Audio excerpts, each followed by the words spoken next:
من به عنوان تمرین یه دونه سمپل، یه دونه تست ایجاد کردم، تو یه ویزیو دیاگرام ایجاد کردم، لوگو 3 تا شیپ 2 تا فلش برای خودم همینجوری تستی ایجاد کردم که میخوام ببینم توی وان نوت زمانی که اضافهش کنم به چه شکل اتفاق میفته. میام اینجا دیاگرام رو میزنم، میگه که میخوای چیزی که توی در واقع خروجی گرفتی از ویزیو رو اینجا اضافه کنی یا میخوای جدید بسازی. من میگم اونی که خروجی گرفتم رو میخوام اضافه کنم. میزنم روش، میگه میخوای به صورت فایل اتچ، فایل ضمیمه اضافه بشه یا میخوای دیاگرام رو اینجا پیاده کنی. میخوام دیاگرام رو پیادهش کنم.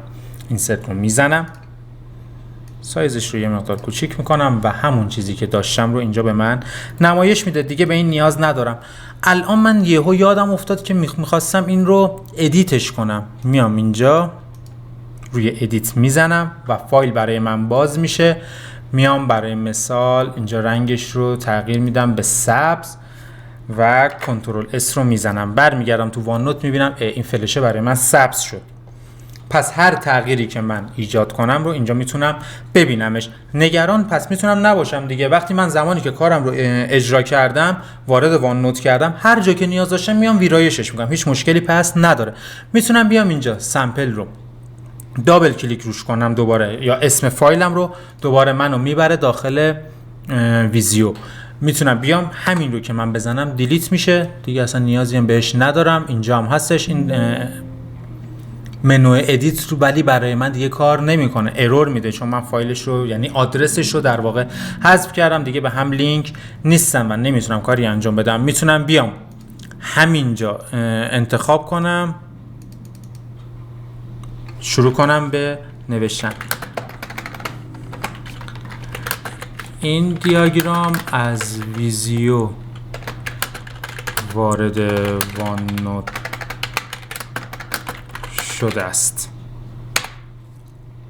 به این شکل میتونم اینو مثلا اینجا قرار بدم. حالا هر کاری که مد نظرم هست میتونم بیام حتی هایلایتش هم، چقدر بد هایلایت کردم، هایلایتش هم بکنم به این شکل. خب به این شکل شما میتونید از ویزیو فایل هایی که دارید رو وارد وان نوت کنید. حالا من میگم که یه دونه ویزیو جدید برای من بساز. این ویزیو میاد اینجا، درک میکنم میارمش اینجا قرار میدم.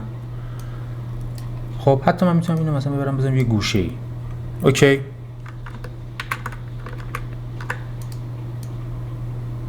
اینو میارم میذارم اینجا.